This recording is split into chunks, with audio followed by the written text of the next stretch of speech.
Baxırıq 81-ci suala. Burada deyilir ki, şərtimizdə sulfat turşusu ilə, yəni sulfat turşusu ilə tam reaksiyaya daxil olan metalların hər birinin miqdarı 1 mol olarsa, alınan hidrogenin həcmini litrlə müəyyən edən normal şəraitdir. Biz bilirik ki, sulfat turşusu ilə metallar, təbii ki, ortaaktiv və aktiv metallar reaksiyaya daxil olur. Pasiv metallar sulfat turşusu ilə reaksiyaya daxil olunur. Bunu bilirik. Ortaaktiv və aktiv metallar da sulfat turşusu ilə reaksiyaya daxil olanda bizdə hidrogen qazı ayrılır. İndi baxırıq ferium üçün. Birinci reaksiya verilir ferium sulfat turşusu. 1 mol ferium. Biz bilirik ki, sulfat turşusu ilə ferium reaksiyaya daxil olanda 2 valentlik göstərir. 2 valentlidir.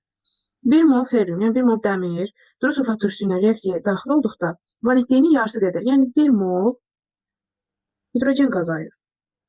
İndi baxırıq ikinci reaksiya. İkinci reaksiyada alüminium metalı göstərilir. Alüminium 3 valentlidir və bilirik ki, valentliyinin yarısı qədər hidrogen qazı ayrılır. 3-ün yarısı 1,5 mol hidrogen. İndi baxırıq üçüncü metalımız magnezium. Magnezium 2 valentli metal olduğu üçün 2-ni bölsək 2-yə 1 mol hidrogen qazı. Bilirik ki, normal şəraitdə 1 molumuz 22,4 litrdir. Deməli, burada birincidə, yəni feriumla olan reaksiyada 22,4 və magneziumla olan reaksiyada 22,4 litr hidrogen qazı ayrılacaq. 1,5 molumuz isə nə qədərdir? İndi isə onu tapaq. 1,5 molumuz bilmirik nə qədərdir. X yazıram. Amma bilirəm ki, 1 molum 22,4 litrdir. Burada hesablama aparsaq X bərabər olacaq 33,6 litr.